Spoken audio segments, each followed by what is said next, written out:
बोझ मुलायम कहानी। चढ़ाई के बाद सांत्वना के साथ उतरकर कार स्कूल के सामने पहुंची।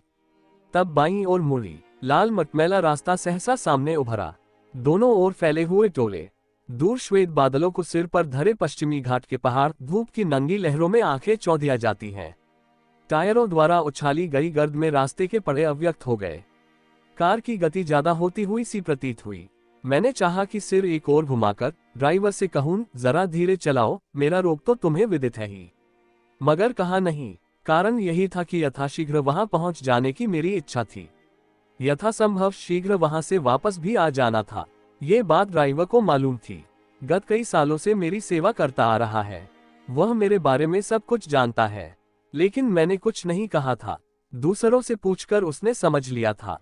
रास्ते के उस पुराने मंदिर और पीपल को देखने पर यह विचारे बिना न रह सकी कि उन पर समय अपना प्रभाव डालने में कितना असमर्थ रहा है। वे अब भी ज्यों के त्यों खड़े हैं। जंगल के सामने पहुंचने पर भारत पुष्प का एक छोटा सा भाग दिखाई दिया। जल में प्रवाह नहीं था। जल जहां तहां इकट्ठा पड़ा था। खेत के पास पीले पीले फूल बिछी हुई जगह के पास ड्राइवर ने कार रोक दी। कार का दरवाजा खोल दिया। मैंने चश्मा ठीक किया, खुले बिखरे बालों को बांधा तो सवेरे शिव मंदिर से मिले तुलसी के कुछ पत्ते नीचे गिर पड़े। धीरे धीरे चलती कार लगभग धराशायी मील के पत्थर के पास जा खड़ी हुई। खेत के उस ओर कुछ ऊंची जगह पर कुछ सफेद दीवारें दिखाई दे रही हैं। क्या यही घर है? थोड़ा संशय हो रहा है। किसी से पूछें। चल पड़ी। ड्राइवर पीछे था। घास पर चलते वक्त सोचती रही, मैं क्यों आई? पर क्या मैं आए बिना भी रह सकती थी? थोड़ी दूर और आगे बढ़ी। एक 7-8 साल का लड़का एक तंग नाले में कागज की नाव चला रहा था। उसके सिर के बालों को तेल के दर्शन हुए, शायद कई वर्ष हो गए होंगे। पीछे से ड्राइवर ने मुझसे कहा, इससे पूछेंगे। आवाज सुनकर जब लड़के ने सिर उठाया तो ड्राइवर ने पूछा, चोलाकाटू शकुनी नायर का घर कहाँ है? लड़का कागज की नाव को पानी से उठाते हुए बड़ी ही लापरवाही से बोला, मर गए। अंडस्को मैं चौंकी नहीं, क्योंकि 4 दिन पहले मिले कार्ड पर लिखी पंक्तियों में मृत्यु की सूचना थी। पिता की मृत्यु की बात बेटे ने लिख भेजी थी। कौन सा घर है? ड्राइवर ने पूछा। लड़का घूमा और थोड़ी दूर पर खड़े एक टेढ़े पेड़ को दिखाते हुए बोला, वहां एक पेड़ दिखाई दे रहा है ना? वही घर। मैंने सोचा था कि उसके भी आगे का पक्का मकान होगा। लेकिन जब लड़का मकान की ओर इशारा कर रहा था तब वह टूटा फूटा, दीमक लगे पत्तों की छत वाला छोटा सा मकान मेरी कल्पना में नहीं आया था। मैंने सोचा था कि वे लोग संपन्न होंगे। जब यह मकान देखा तब लगा कि उसमें रहने वाले लोग निरंतर गरीबी की चक्की में पिसते आए हैं। लड़के ने कागज की नाव फिर पानी में उतारी। ड्राइवर ने एक छोटी सी छलांग मारकर नाले को पार किया। मैं ऐसा नहीं कर सकती थी। मैं 60 साल के ऊपर की हो गई हूँ। इस उम्र में नियमित रूप से टॉनिक और गोलियां लेते रहने पर भी पुराने स्वास्थ्य का 10वां भाग भी अब नहीं रहा। पैरों से जूते निकालकर हाथ में पकड़ लिए और छोटे से नाले के पानी में चलकर उसे पार कर लिया। मेरे चलने से पानी आंदोलित हो उठा। उस लड़के की नाव डोल उठी। वह लड़का मेरी ओर कुतूहल से देखता रह गया। मुझे पहली बार देख रहा था। वही नहीं, इस प्रदेश का कोई भी व्यक्ति मुझे शायद नहीं पहचानेगा। अगर शंकुनी नायर जिंदा रहते तो वह भी मुझे पहचान न पाते। थोड़ी देर चलने के बाद पीछे मुड़कर देखा। वह लड़का अब भी अचरज के साथ मेरी ओर देख रहा था। उसकी आंखों में ये प्रश्न झलक रहा था, ये कौन है? मैं हूँ रिटायर्ड हेड मिस्ट्रेट कुचिक्कावम। शायद तुम्हें विश्वास नहीं आएगा। वार्धक्य ने मेरा हुलिया एक योगिनिका सा बना डाला है। यद्यपि मैं आर्थिक दृष्टि से संपन्न हूँ, अपनी कार है, बैंक बैलेंस भी है। घर की टूटी फूटी देहरी पर ड्राइवर कुछ हिचकता हुआ खड़ा रहा। पहले कौन अंदर जाए? आखिर में मैं ही अंदर घुसी। जब दरवाजा खोला तब वह दीमक मंडित द्वार क्रंदन कर उठा। थोड़ी देर वहीं खड़ी रही। अंदर से उठने वाली एक धीमी सिस धीरे धीरे ऊंची होकर जोर से क्रंदन में बदल गई। चबूतरे और आंगन के आसपास 7-8 व्यक्ति खड़े थे। मैं उनकी ओर देखती हुई आंगन पार कर गई। जूते उतारकर सीढ़ी पर रखे गए। रोना बुलंद हुआ। सारे घर में मौत का साया मंडरा रहा था। एक नारियल के पेड़ के नीचे खड़ा एक छोटा सा लड़का चुपचाप पलंग के पास से होकर अंदर चला गया। एक तिपाई पर एक थाली रखी है जिस पर कटी हुई सुपारी और पान के पत्ते रखे हैं। एक कुर्सी पर बैठे एक बूढ़े ने पूछा, कौन है? किसी ने उत्तर नहीं दिया, मानो उनकी जीभ कैद में हो। मैंने बढ़े की ओर फिर देखा तो वह पलकें बार बार खोलकर बंद कर रहा था। तभी बात समझ में आई। अंधा है। सभी की आंखों में प्रश्न चिन्ह। मैं कौन हूँ? एक फीकी सी मुस्कान के साथ मैंने सबकी ओर देखा। मन ही मन बोली, तुम लोग मुझे नहीं जानते। इस घर से मेरा घनिष्ठ संबंध है जिसका मैं परिचय नहीं दे सकती। मैं कुछ न बोली। मैंने उस कमरे के दरवाजे को धीरे से खोला जिसके अंदर शव रखा हुआ था। जब उस धुंधले अंधेरे में से होकर चली तो मृत्यु की गंध का अनुभव किया। क्या मृत्यु की भी गंध होती है? हाँ, जन्म एवं मृत्यु दोनों के ही, जो केवल मन द्वारा ग्राह्य है। एक चटाई पर दीवार की टेक लिए बैठी रो रही है शंकुनी नायर की पत्नी। उसके वस्त्र और सिर के बाल अस्त व्यस्त हैं। उसके निकट लहंगा पहने पलथी मारकर बैठी एक लड़की अश्रु भरी आंखों से मेरी ओर देख रही थी। वह शायद सोच रही थी, रिश्तेदार होंगी या पिताजी के स्कूल से पेंशन प्राप्त कोई टीचर। मैं दीवार के पास जाकर चटाई पर बैठ गई। रोना और बढ़ गया। मैंने मृत शरीर की ओर देखा, काल की काली छाया का स्पष्ट रूप देखा। विश्वास करना कठिन था कि यह निश्चल शरीर एक दिन चलता फिरता पुतला था। अब मेरा कर्तव्य है दूसरों को सांत्वना देना। परिपाटी के अनुसार मृत व्यक्ति के सद्गुणों का, जिनका उसमें अभाव था, बयान करना, आखिर सारे मामले को एक ही शब्द में समा देना किस्मत। ये सब मुझसे नहीं हो सकता। मेरे विचार में दुख एक ऐसी चीज है जिसे स्वयं सूख जाना चाहिए। कोई उसकी पुनः पुनः याद दिलाए तो वह घटने की बजाय बढ़ने लगता है। मैं एक ऐसे मन की मालकिन हूँ जो खूब पढ़ पढ़कर परिपक्व हो चुका है। मेरी विचारधारा अब ऐसी बन गई है कि स्वयं जिंदगी को ही एक स्थगित मृत्यु समझती हूँ। किंतु इन दार्शनिक विचारों को इनसे कहने से क्या लाभ? फिर भी बोली, अब रोने से क्या लाभ? मेरे ऐसा कहने पर रुदन बढ़ गया। वहां बैठे एक युवक के घुंघराले बाल और मुखड़ा देखकर एक पुराना रूप याद हो आया। सोचा, शायद ये सबसे बड़ा बेटा होगा। बाहर धीमी आवाज में बातचीत सुनाई पड़ी।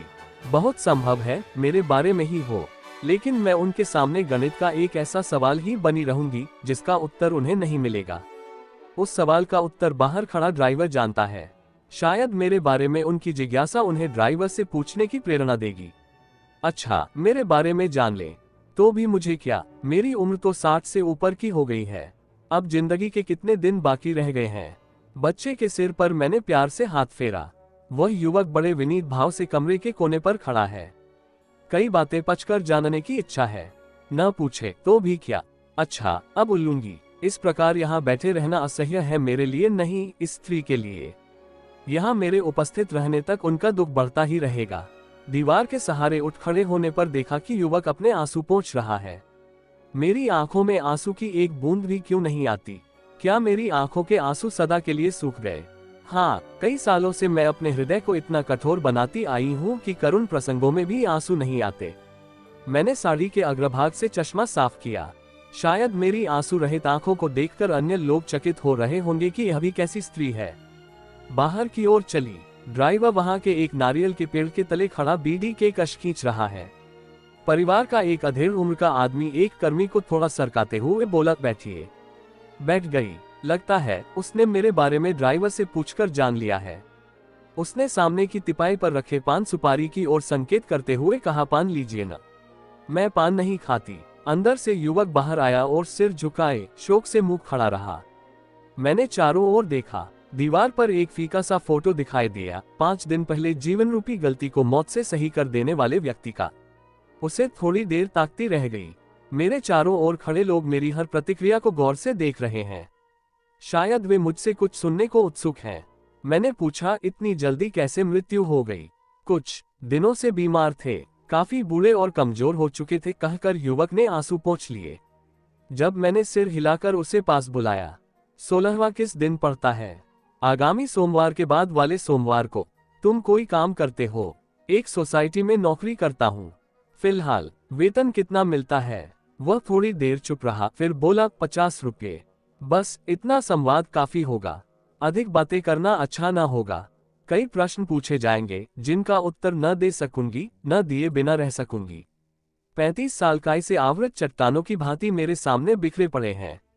सवेरे कार में चढ़ते वक्त अलमारी से 10-10 रुपये वाले कुछ नोट निकाल कर रख लिए थे। कितने थे मैंने गिने नहीं थे। इस युवक के चेहरे पर फैली शोक भावना को देखकर उनकी दरिद्रावस्था समझ में आई। नाम क्या है? अरविंदन। खिड़की की चौखट पर कुछ भस्म और कुछ अधजले फूल दिखाई पड़े। उस अधखुली खिड़की का दूसरा आधा भाग खुलने पर वह कमरा जिसमें मृत्यु हुई थी पूरा दिखाई देता था। एक चारपाई, तिलरित दिया एवं रामायण यह ऐलान कर रहे हैं कि यही वह कमरा है जिसमें मृत्यु हुई है। उस खिड़की की भांति मन के अंदर भी तो एक खिड़की है। उस खिड़की को खोलूं तो इसी तरह लगभग 35 वर्ष पहले मैं एक कमरे में एक दीप के सामने बैठी थी। प्रसिद्ध ज्योतिषी गंगाधर नुनिपनिकर ने मेरी कुंडली देखकर बताया भर्तृसुख अधिक काल तक प्राप्त न होगा। साथ ही उसका कारण भी उन्होंने बता दिया, पूर्व जन्म में पति को धोखा दिया था।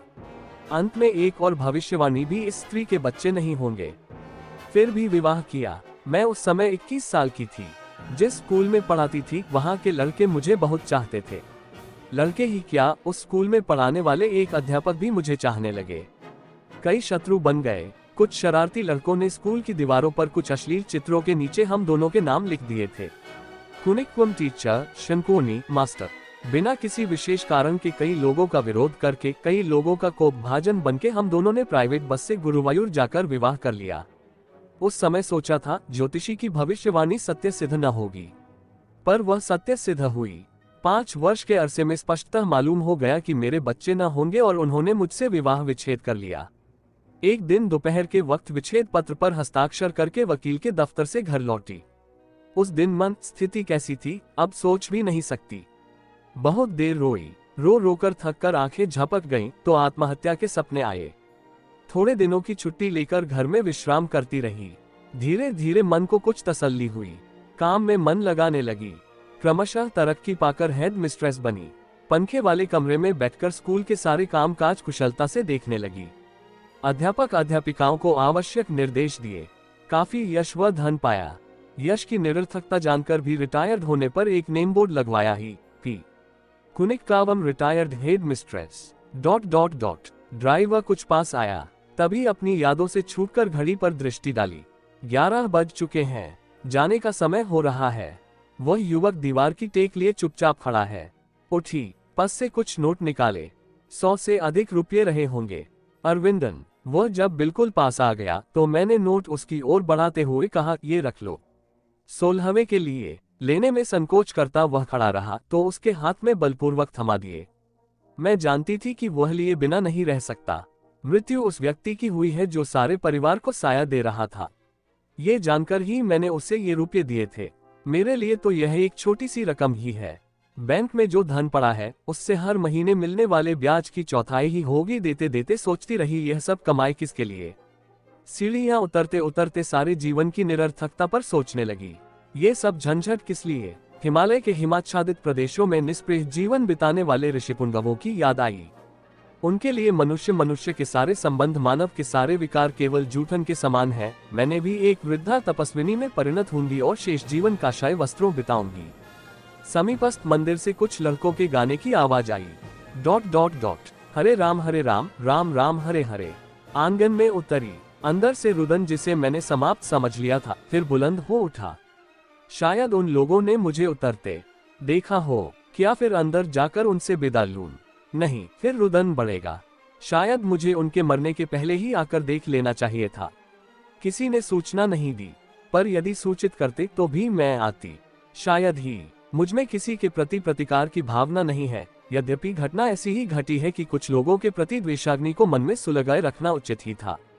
कई दिनों तक वह आग मन में थी भी, अब वह बुझकर राख हो चुकी है। ड्राइवर सीढ़ी पार कर गया। एक बार और घड़ी पर निगाह डाली। अच्छा, अब विदा लूंगी। आंगन में हवा से इधर उधर हिलते हुए पेड़ के नीचे थोड़ी देर खड़े रहते समय एक बात याद आई। शायद अगले महीने के प्रथम सप्ताह में एक तीर्थयात्रा होने वाली थी। आश्रम से स्पेशल बस द्वारा चलने का विचार था। काशी, रामेश्वर, बद्रीनाथ। पुनर्जन्म, पाप पुण्य आदि में विश्वास रखने वाले व्यक्ति के लिए ऐसी तीर्थ यात्रा करने में कोई आपत्ति नहीं होनी चाहिए। उनकी अस्थियों को गंगा में बहा दूंगी। किंतु क्या सचमुच उस पानी में पापों को धो डालने की शक्ति निहित है? अरविंदन जी, मैं अगले महीने काशी जा रही हूँ। उसके पहले अस्थियां पहुंचा दोगे तो गंगा में बहा दूंगी।